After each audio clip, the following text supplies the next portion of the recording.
দাদা, আজ বাঙালির সময় দেওয়ার জন্য অসংখ্য ধন্যবাদ। আমাদের সঙ্গে এই মুহূর্তে রয়েছেন মধ্য কলকাতার জেলা কংগ্রেসের সম্পাদক দীপক সাউ। দীপকদা, আমরা দেখতে পাচ্ছি যে বর্তমানে রাজ্য সরকার তৃণমূল মূলত যেরকম দুর্নীতি বলুন বা যেরকম অভিযোগ উঠছে তাদের বিরুদ্ধে, সেই বিরুদ্ধে জাতীয় কংগ্রেস যেমন লড়ছে, পাশাপাশি রাজ্য কংগ্রেস তারাও কিন্তু বেশ অগ্রণী ভূমিকা পালন করছে। আর আপনি তার মধ্যে অন্যতম একজন, যে কলকাতার বুকে দাঁড়িয়ে তৃণমূলকে একেবারে চোখে চোখ রেখে লড়াই করছেন। এই যে কসবাকাণ্ড আমরা দেখলাম, একজন কলেজের মধ্যে একজন ছাত্রীকে গণধর্ষিত হতে হলো এমনটা অভিযোগ করছে, এবং কাদের বিরুদ্ধে অভিযোগ করছে তা না, তৃণমূলের যারা ছাত্র সংগঠন করে তাদের বিরুদ্ধে অভিযোগ করছে। আপনি একসময় কলেজে পড়েছেন, আপনি এই বিষয়টাকে ঠিক কীভাবে দেখেন? পশ্চিমবঙ্গে কলেজে আজকে যে ল কলেজে যে ঘটনাটা ঘটেছে, সেই ঘটনার আমি তীব্র প্রতিবাদ জানাই। তার কারণ তৃণমূল কংগ্রেসে এই মনোজিৎ ম্যাঙ্গো, এইরকম ম্যাঙ্গোকে তৃণমূল কংগ্রেস নিজে একসময় প্রশ্রয় দিয়েছিল। আপনারা জানেন কি জানেন না, 2022-23-এ সম্ভবত এই ম্যাঙ্গো পুলিশের গাড়ি ভাঙচুর করেছিল। তখন প্রশাসন তার বিরুদ্ধে কোনো ব্যবস্থা নেয়নি। তাহলে যদি তার বিরুদ্ধে ব্যবস্থা নিত, তাহলে আজকে সেই ম্যাঙ্গো তৈরি হতো না। সেই ম্যাঙ্গো কোনোদিনই কোনো মেয়েকে গণধর্ষণের ক্ষমতা পেত না। তো আজকে এই পুরো ব্যাপারটাকে আড়াল করার চেষ্টায় যে তৃণমূল কংগ্রেসের কিছু মন্ত্রীর আমি বিবৃতি শুনছিলাম যে ও কেউ নয়, আমরা তাকে চিনি না। তো কন্ট্রাকচুয়াল চাকরি, যে গভর্নিং বডির প্রেসিডেন্ট, বজবজের বিধায়ক অশোক দেব, যেখানে ওনাকে কন্ট্রাকচুয়াল চাকরিতে ব্যবস্থা করে দিয়েছিল, তা কি পুরো গভর্নিং বডি, পুরো কলেজ কি ব্যাপারটা জানতো না যে ম্যাঙ্গোর স্বভাব কীরকম? তাহলে এটা একটা জিনিস প্রমাণ হয়ে গেল যে আগামী দিনে চলার মতো তৃণমূল কংগ্রেস আর এই পশ্চিমবঙ্গ রাজ্য তাকে মেনে নেবে না। এবারে কোনো প্যাকেজ কাজ করবে না। বাংলার মানুষ এটা বুঝতে পেরে গেছে। যেই জায়গায় মা মাটি মানুষের যে শব্দটা আসছে, যে স্লোগানটা মমতা বন্দ্যোপাধ্যায় আমাদের মুখ্যমন্ত্রী নিয়ে এসেছিলেন, সেই মা মাটি মাকে পুরোভাবে লাঞ্ছিত। আপনি দেখুন সন্দেশখালী, আপনি দেখলেন আরজিকর, অভয়া, সব কিছু। কারোর কোনো বিচার হয়েছে নাকি? কারোর কোনো বিচার হয়নি আজ পর্যন্ত। সব জিনিস ওইভাবেই পড়ে রয়েছে।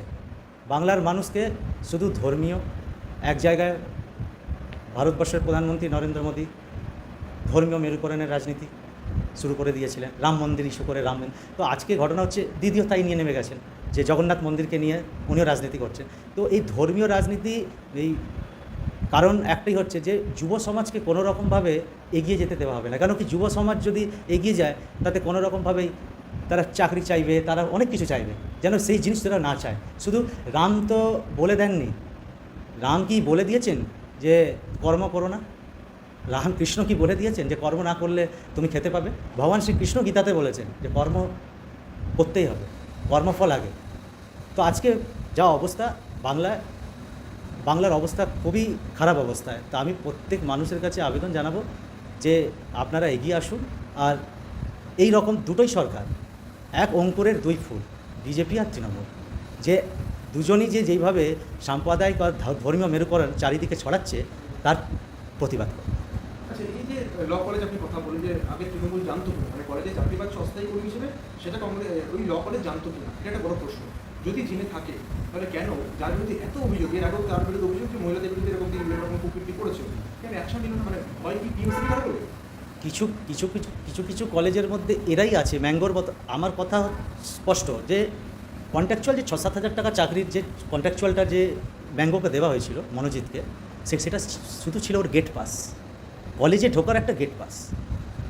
কেন, যখনই তৃণমূল কংগ্রেসের কোনো মিটিং হবে বা কোনো বড় মিছিল, এই যে এখন সামনে 21শে জুলাই আসছে, মনোজিতের মতো এই যে বারবার বলা হচ্ছে, যে আমি যেই করে বিভিন্ন রকম সোশ্যাল মিডিয়া টিভি চ্যানেলে দেখলাম যে বারবার হচ্ছে হেভি ওয়েট। কলেজের কর্তৃপক্ষরা স্বীকার করেছে যে মনোজিৎ ম্যাঙ্গো খুব হেভি ওয়েট।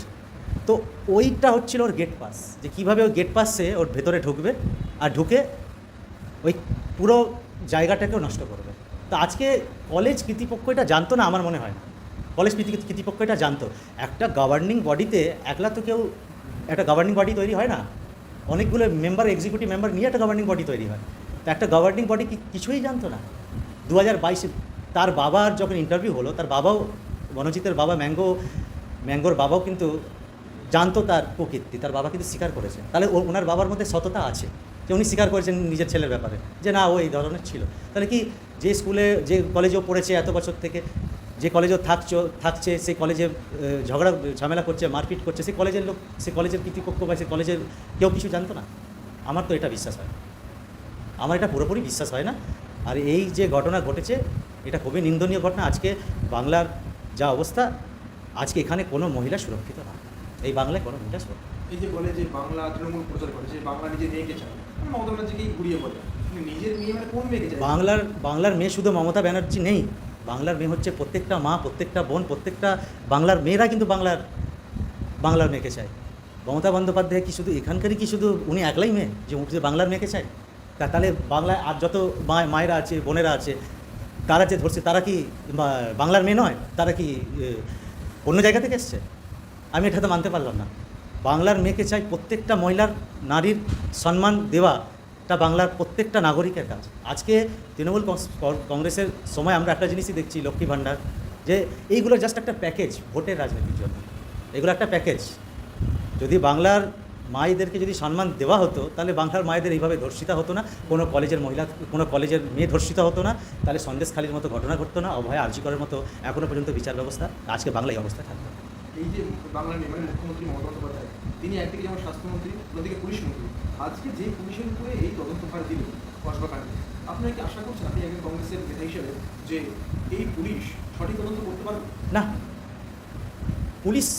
পুলিশকে তো চালানো হচ্ছে। আমি বলবো যে আমি সব পুলিশকে দোষ দেবো না।